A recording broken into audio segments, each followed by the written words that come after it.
वंदे मातरम। आप देख रहे हैं पश्चिमांचल लाइव। मैं हूं आपके साथ काजल ठाकुर। यूपी में बुंदेलखंड एक्सप्रेसवे राज्य को नई सौगात मिल गई है।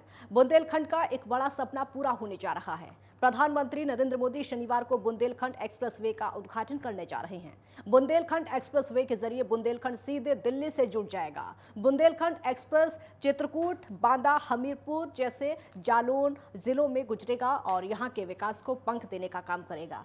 सीएम योगी की सरकार राज्य में एक्सप्रेसवे का जाल खड़ा कर रही है। बुंदेलखंड एक्सप्रेसवे इसी दिशा में एक बड़ा कदम है।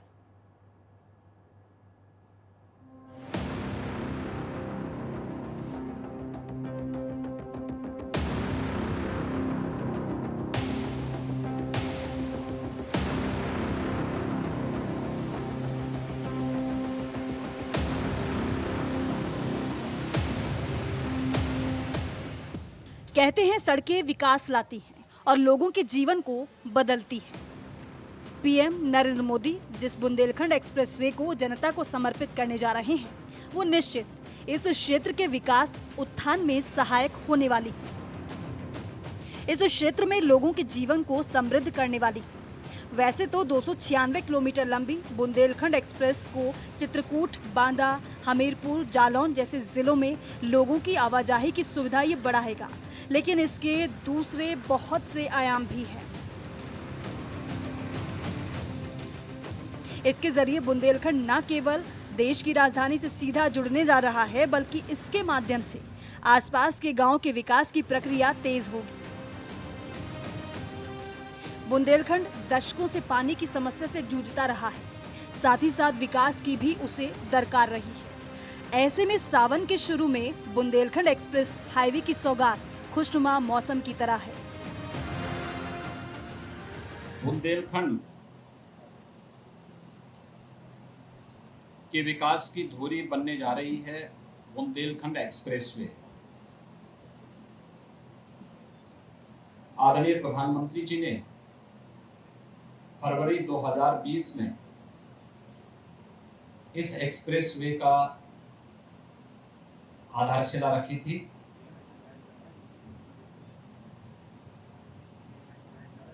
यद्यपि मार्च 2020 से पूरी दुनिया कोरोना महामारी की चपेट में है, बावजूद इसके उत्तर प्रदेश सरकार ने एक समय सीमा से पहले लगभग 300 किलोमीटर लंबी यानी 296 दशमलव कुछ किलोमीटर की पूरा एक्सप्रेसवे है। और अगर इसमें अन्य जो सुविधाएं हैं उन सभी को देख लिया जाए तो 300 किलोमीटर लंबा इस एक्सप्रेसवे को हम लोग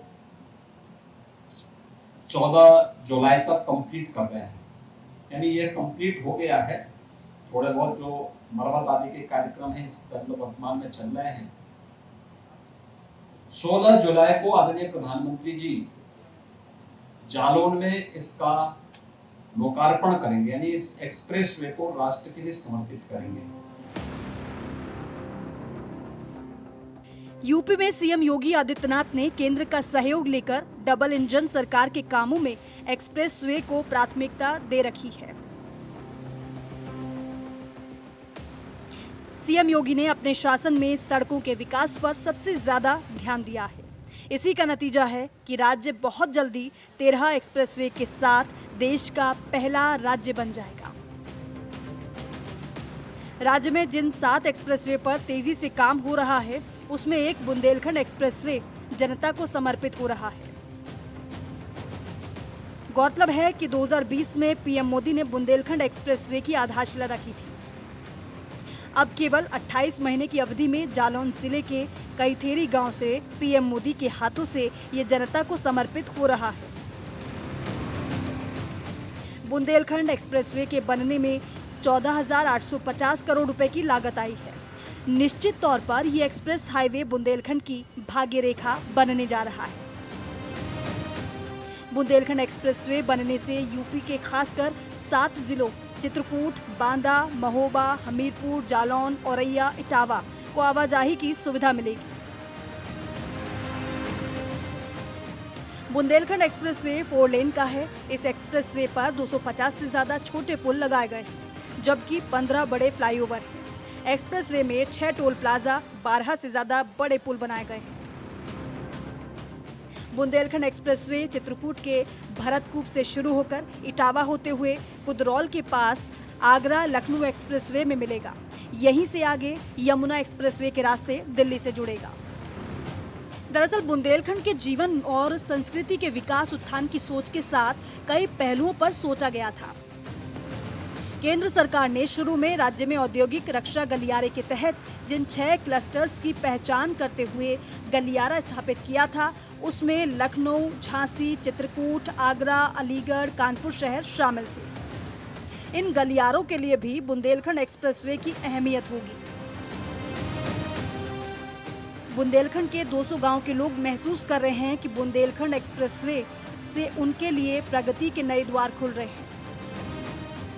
बुंदेलखंड की अपनी समृद्धि सांस्कृतिक विरासत रही है। आज़ादी की लड़ाई लड़ते बुंदेलों का अपना एक गौरव का इतिहास रहा है, लेकिन इस क्षेत्र को अपने विकास उत्थान की हमेशा दरकार रही है। माना जा रहा है कि बुंदेलखंड एक्सप्रेसवे यहाँ की आर्थिक उन्नति में सहायक होगा। यहाँ का हस्तशिल्प कारोबार उद्यम को नया परिवेश मिलेगा, नया आधार मिलेगा। बुंदेलखंड में खुशी का माहौल है। बुंदेलखंड एक्सप्रेसवे से उत्साह का संचार है। बुंदेली गीत वहाँ फिजाओं में गूंज रहे हैं।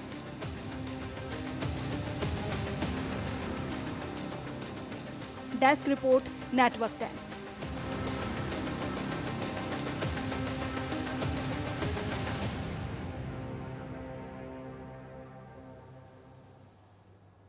नोएडा में बूस्टर डोज अभियान की शुरुआत हो चुकी है, जिसके तहत 18 साल से ऊपर के सभी लोगों को कोरोना की बूस्टर डोज निःशुल्क लगाई जा रही है। आपको बता दें कि केंद्र सरकार की तरफ से 75 दिनों के लिए इस अभियान की शुरुआत की गई है, जिसमें सभी को बूस्टर डोज निःशुल्क लगाई जा रही है। और इसी के चलते नोएडा के जिला अस्पताल में सुबह से ही लोग पहुंच रहे हैं। बताया जा रहा है कि जिले में 300 स्लॉट आज के लिए उपलब्ध हैं। सीएमएस पवन कुमार का कहना है कि उनके पास स्लॉट भी हैं और सभी व्यवस्थाएं दुरुस्त हैं। इस दौरान जो भी लोग बूस्टर डोज लगवाने आ रहे हैं, उन्होंने पीएम मोदी को धन्यवाद किया।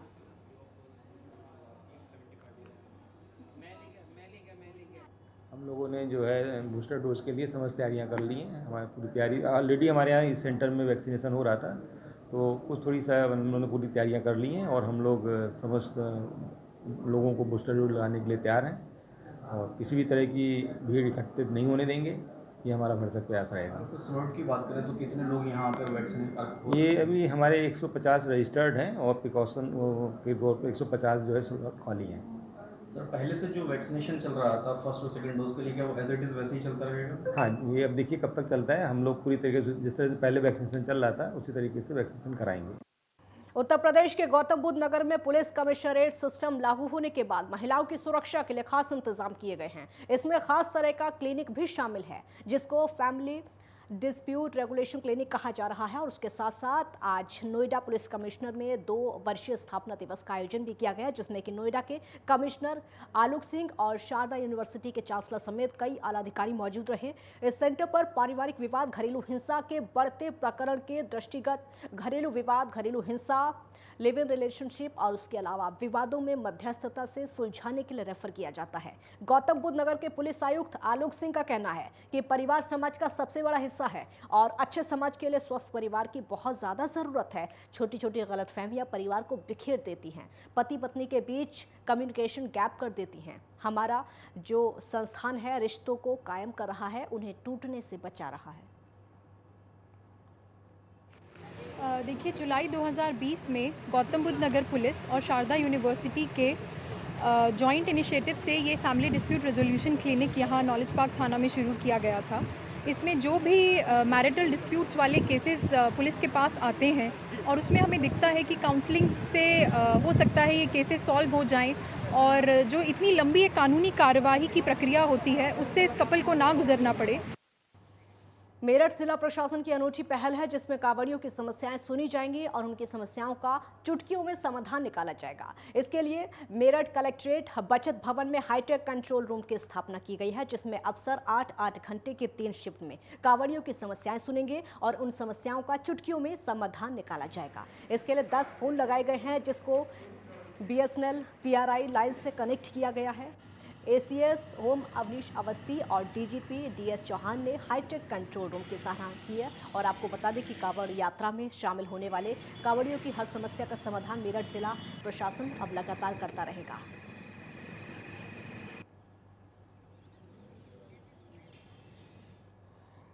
कांवड़ियों की सुरक्षा को लेकर प्रशासन ने कड़े इंतजाम कर दिए हैं और आपको बता दें कि जिस जगह से कांवड़िए गुजरेंगे उन सभी जगह पर DM Deepa Ranjan, SSP doctor AP Singh और उनके अलावा ADS कांवड़ियों की सुरक्षा व्यवस्था बढ़ाने को लेकर निरीक्षण कर रहे हैं। दरअसल बदायूं और शाहजहांपुर की सीमा पर बना हुआ है शिव मंदिर पटना देवखली के नाम से जाना जाता है।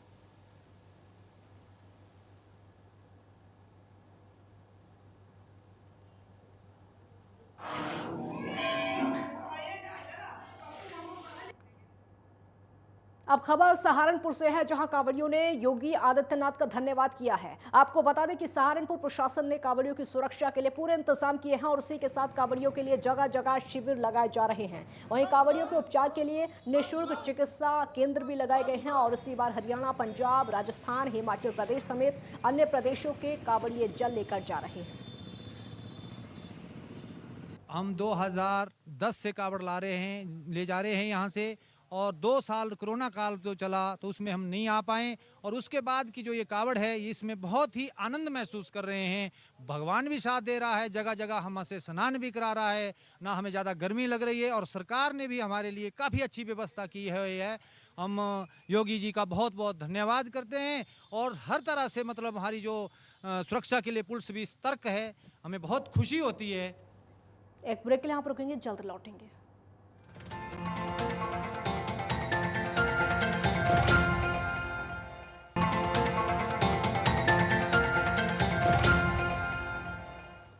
ब्रेक के बाद एक बार फिर स्वागत है आपका। गढ़मुक्तेश्वर भारत के उत्तर प्रदेश राज्य के हापुड़ जिले के पास है और इसको गढ़वाल राजाओं ने बसाया था। कहते हैं कि गंगा नदी के किनारे बसा ये शहर गढ़वाल राजाओं की राजधानी था। बाद में इस पर पृथ्वीराज चौहान का अधिकार हो गया था। गढ़मुक्तेश्वर मेरठ से 42 और दिल्ली से 100 किलोमीटर दूर स्थित है और गंगा नदी के दाहिने किनारे पर बसा हुआ है। सावन में होने वाली कांवड़ यात्रा से भी इस स्थान का गहरा संबंध है, क्योंकि मान्यता है कि भगवान परशुराम ने 40 दिन तक यहाँ पर तपस्या की थी और गंगा जल लेकर गढ़मुक्तेश्वर के नक्का कुआ मुक्तेश्वर महाराज शिवलिंग अभिषेक किया था। सावन के पवित्र महीने में दूर दराज से कांवड़ लेकर आने वाले कांवड़िए गढ़मुक्तेश्वर महादेव पर जल चढ़ाते हैं। सावन के पूरे महीने भक्तों का मुक्तेश्वर महादेव मंदिर पर तांता लगा रहता है और बड़ी संख्या में दूर दराज से आने वाले भक्तों का यहाँ पर मंदिर में जल चढ़ाने का सिलसिला रहता है और अपनी मनोकामना और मनोइच्छा की बाबा मुक्तेश्वर महाराज से कृपा से प्राप्ति करते हैं। महादेव तो सतयुग द्वापर से मतलब मंदिर की बना हुआ है, और महाभारत कालीन भगवान श्री कृष्ण, जब महाभारत का युद्ध हुआ तो भगवान श्री कृष्ण साक्षात यहाँ आए थे, और जो महाभारत कालीन में जो लोग स्वर्ग को सिधार गए थे उनकी मुक्ति के लिए उन्होंने यहाँ कार्तिक स्नान मेले पर 7 दिन का पड़ाव भी डाला था भगवान ने। और यहाँ जो नक्का कुआ है, नकुश राजा थे, उनको श्राप मिला हुआ था, गिरगिट की योनि में थे। भगवान श्री कृष्ण के आने के बाद उनको मुक्ति प्राप्त हुई। और ये पीछे हमारे मंदिर है मुक्तेश्वर झारखंडेश्वर महादेव। भगवान परशुराम जी ने यहाँ पर 40 दिन तक तपस्या की, 40 दिन तक गंगा जी से ला करके जल चढ़ाया, कांवड़ चढ़ाई, और ये सिद्ध पीठ है अंदर।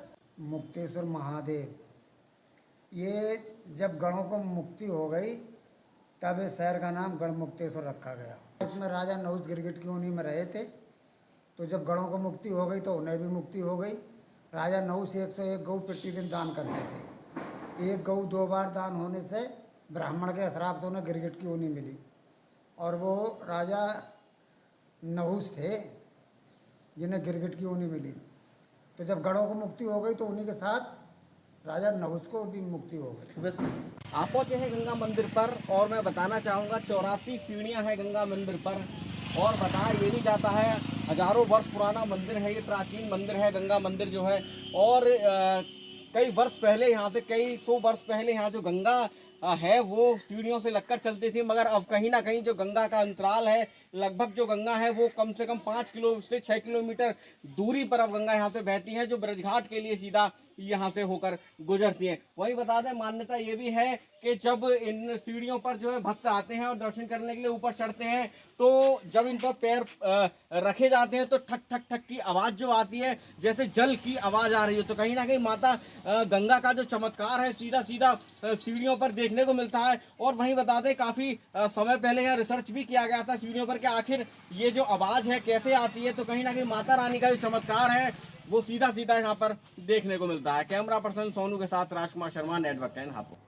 कांवड़ यात्रा शुरू हो चुकी है। शिव भक्त कांवड़ लेने के लिए हरिद्वार को रवाना होना शुरू हो चुके हैं और वहीं कांवड़ यात्रा को लेकर बुलंदशहर प्रशासन सतर्क नजर आ रहा है। हमारे संवाददाता मुकेश राजपूत ने बुलंदशहर जिलाधिकारी चंद्र प्रकाश से बातचीत की है। बातचीत के दौरान जिलाधिकारी चंद्र प्रकाश सिंह ने बताया कि कांवड़ यात्रा को लेकर जिला प्रशासन सतर्क है। जिले में गंगा घाटों का निरीक्षण करके श्रद्धालुओं को स्नान और ठहरने की उचित व्यवस्था के लिए अधिकारियों को निर्देश दे दिए गए हैं, जिससे कि श्रद्धालुओं को किसी भी तरह की परेशानी का सामना न करना पड़े। और पूरे जिले को 18 जोन 50 सेक्टर में बांटा गया है और शांति व्यवस्था बनाए रखने के लिए गंगा घाटों और रास्तों पर जगह जगह पुलिस बल तैनात किया गया। कांवड़ यात्रा शुरू हो रही है। जो शिव भक्त हैं वो कांवड़ यात्रा लेने के लिए हरिद्वार के लिए रवाना हो रहे हैं। हमारे साथ जिलाधिकारी चंद्र प्रकाश जी मौजूद हैं, उनसे जान लेते हैं क्या कुछ व्यवस्थाएं की गई हैं और अधिकारियों को क्या कुछ दिशा निर्देश दिए गए हैं। सर, नेटवर्क 10 की टीम जगह जगह घूम रही है और आपने निरीक्षण भी किया है गंगा घाटों का,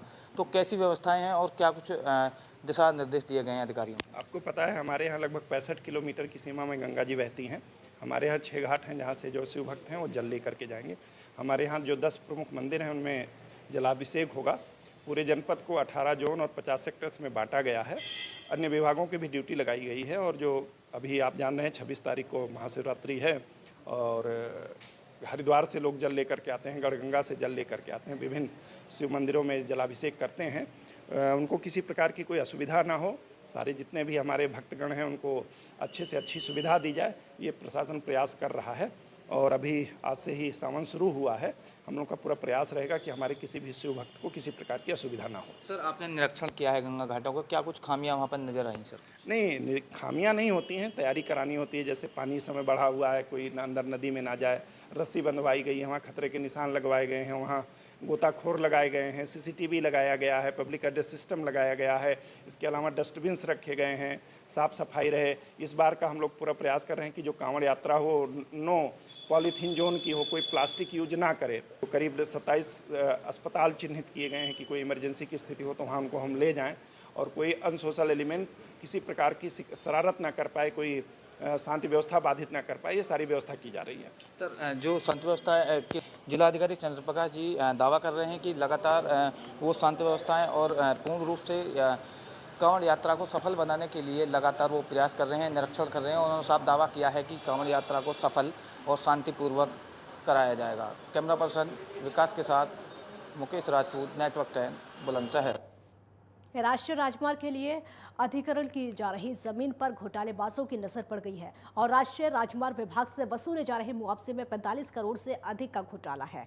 घोटाले में सरकारी अधिकारियों से भी सांठगांठ करके कृषि भूमि को व्यावसायिक भूमि और अकृषक भूमि दिखाकर 6 करोड़ के मुआवजे की जगह 51 करोड़ का मुआवजा बना लिया है। और मामला सही पाए जाने पर राष्ट्रीय राजमार्ग विभाग ने जिलाधिकारी से इस मामले की जांच करने के निर्देश दिए हैं, जिसमें जानकारी मिली है कि अधिग्रहण की जा रही जो जमीन है बहुत थोड़ा सा उसका भाग है व्यावसायिक प्रयोग में था, जबकि पूरे के पूरे खेत का मुआवजा अकृषक भूमि के रूप में दिखा दिया गया है। भूमि के साथ जिस भाग में कृषि कार्य किया जा रहा है उसको व्यावसायिक तरीके से देखा जा रहा है। 51 करोड़ का मुआवजा बनवा लिया गया है। अब सारे मामले की जांच जिलाधिकारी ने शुरू कर दी है, जिससे कि भूमि अधिग्रहण अधिकारी के एक बाबू पर जांच की सुई ठहर गई है।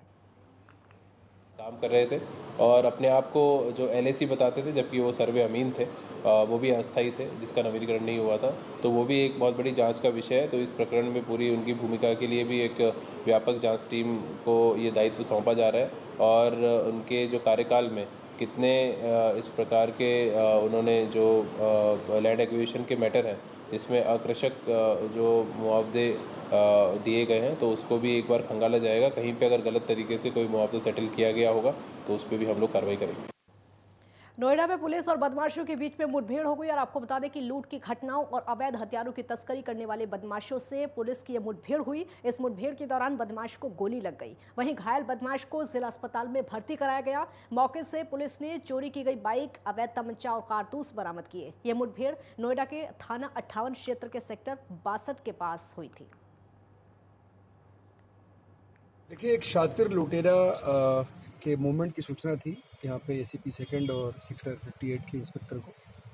हम लोगों ने उनके जो सूचना के आधार पर जो रूट था उस रूट पे हम लोगों ने अपनी टीम्स लगाई थी।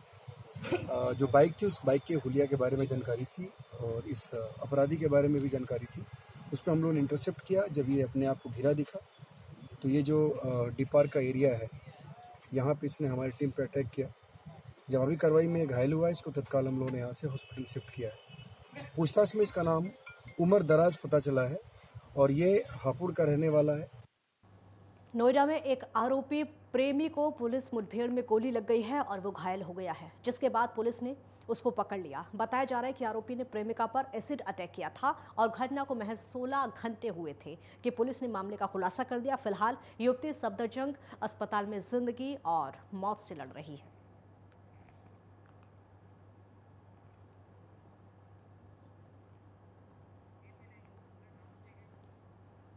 शामली में गैंगस्टर एक्ट में वांछित चल रहे आरोपी ने कोतवाली में पहुंचकर पुलिस के सामने दोनों हाथ उठाकर आत्मसमर्पण कर दिया। साथ ही आरोपी ने अपराध से भी तौबा कर ली है। पुलिस ने आरोपी को गिरफ्तार करके चालान कर दिया है।